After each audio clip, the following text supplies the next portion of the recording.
Now, that has never really became an issue because the party system, especially with winner-take-all states, the whole machine is geared to have that one Republican front runner that comes up there early on Super Tuesday or something, and then all the other states just kind of fall in line. You know, and if you've been doing the phone call and the bank work, you're asking people, well, who are you going to vote for? Well, I'm waiting to see. You know, they're waiting to see what the bandwagon thing's going to do and who's pulling out ahead because they want to go vote, then go home and watch the news and feel good that they voted for the guy that won or something. You know, usually that bandwagon thing pushes somebody over the top. So, you know, there's that Bob Dole or that George Bush or somebody that pulls out ahead usually. This is the first time since 1976 where it's gone this far into the primary season and it's split three ways. You know, you've got McCain that has won 2 states, Romney that's won 2 states, Huckabee that won the first state in Iowa, and Huckabee came in second in South Carolina and got a third of all South Carolina's delegates on top of that.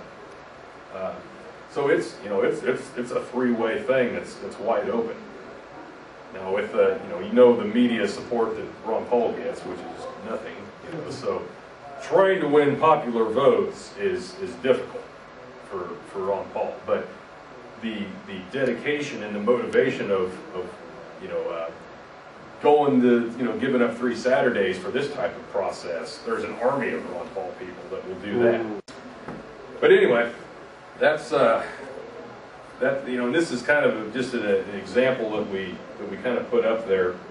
You know, with the way things that are happening here, you've got these splits that are coming up, and going into Super Tuesday, you know, it's still split up. So if the first round of delegate voting, these are the numbers the way they exist right now: 34% for candidate A, 28%, 18%. So it's like unless candidate A and B went together before Super Tuesday, in other words, unless a McCain and Romney joined together as a vice presidential ticket and announced that before next Tuesday, or before Tuesday after, before February 5th, people aren't going to know what to do, and they're all going to be voting on different sides of it. It'll continue to stay split through that type of If you want to go a slide back, we kind of had another example here.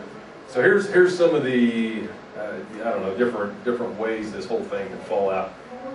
Going back to this Mitt Romney example, let's say that he wins Missouri February 5th.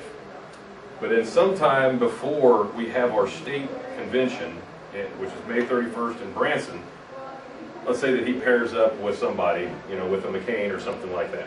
So now we go into May 31st, and we don't even know who the delegates are supposed to be bound to because the guy that won Missouri isn't even running anymore. Then they still have a chance to have everybody vote because they still want to hold this winner-take-all thing for Missouri. So what they'll do is at the state convention, they'll have all the delegates, not to confuse those with delegates who go to the national convention, we'll just call them like minor delegates or state delegates, I guess. Basically everybody that's at the state convention, they will all vote, which is about 2,000 people again.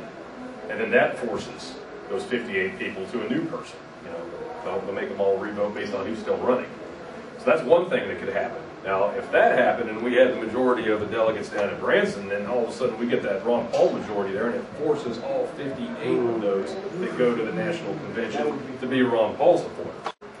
The other thing that could happen, let's say that somebody pairs up to be a vice presidential candidate, or somebody for some reason steps out because they're not winning in other states like what Thompson did, then if that happens after May 31st, so in this case Mitt Romney says he's no longer running, the party leadership has forced him to back out because all he's done is won a few Mormon states or something, then forces him to sit the sidelines for the rest of the thing. If that happens after May 31st, but he happened to win Missouri, then all 58 of those delegates are free to vote their own conscience on the first round of the voting, as well as the second and third, fourth, and fifth. So that can happen as well. I mean, and there's states like Kansas that you know, because they're not as populated, they don't have that many delegates to go, and they hate having to spend all this money to host a whole election, because they're not electing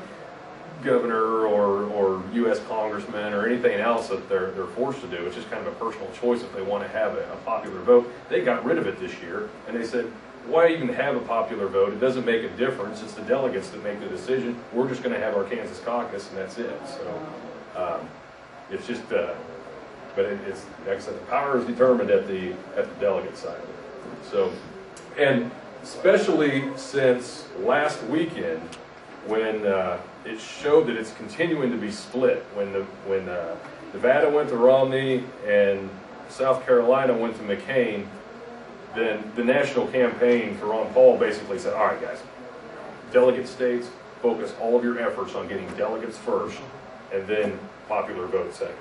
So here's a little success story here. I went up to Nottoway County, and there was this small little group of like 4 or 5 people, met at somebody's house. You know, I kind of called them up. I see you're on the meetup group, you're a diehard supporter. Let's talk about how to be a delegate. Went through there, went to that meeting. You know, I'm talking about the county process and how it works, and it's kind of up to your chair, or how fair your chairman is, or whatever. Well, it's like, sweet little old lady stands up, she's like, well, I'm the chair of Nottoway County Republicans, and we can never get anybody to come to our meetings or even go to Branson, so we haven't had it for the last 8 years. And then, like, everybody in the room was like, well, we'll get you 9 people. And he was like, okay, I'll have a meeting, I'll fill in the paperwork. And so, just like that, we picked up 9 people. Wow. Right. And these small counties are like that everywhere. I mean, it's nobody just cares. Like one little meeting, you roll in there, you go into it, and bang, you got everybody's a Ron Paul supporter. Yep. It's another thing that he's got going for him that no other candidate has this type of. No. Yeah. Nobody has that list of 20 people in a county that only has 5,000 people in it that are willing to, you know, give up 3 Saturdays or whatever. So now, but here though, if you look at this 6th district, I mean, these 3 counties here make up 137. That's the majority, just for those 3. So, you know, if we have all these easy counties that are easy to win, you still got to get a whole bunch of people out of Liberty and Gladstone, and we got to get a bunch of people out of Platte. Buchanan County, we've got 85 people that want to do this, so this one's in the back. I ain't got to worry about that. But here, you know, we've got about 15 or so now, and we still got, you know, a month to 2 months to month and a half, I guess, to pull them all together here. But so I'm putting some heat on you guys. And Clay, we've got about half of the names. We split it into like 23 lists, and we've got people for about 12 of those lists right now that are working names. But we still kind of need, especially in Liberty, that's where we're the weakest right now. So that's probably where my next meetings are going to be, is actually either next Tuesday or Wednesday. I'm going to be pulling together another one of these things in Liberty. But anyway, for those of you who would like to be a county coordinator, that's what that entails. You know, in addition to making sure that you go to all 3 of the Saturday meetings, that you also basically your district representative. So like if you're in the 5th district, Lance will give you the list for your county, and then, you know, then he'll break it down into, you know, here's 10 for this precinct, 10 for this precinct. Start making the phone calls, because Clay County, that list was 350 people. So you've got to break it down. And you don't just want to take that list and mass distribute it to everybody you know, or you're going to have 350 people that are really pissed because they're getting phone calls nonstop from a bunch of different people. So break it down. But that's the strategy. So I know this lasted longer than the 45 minutes I said.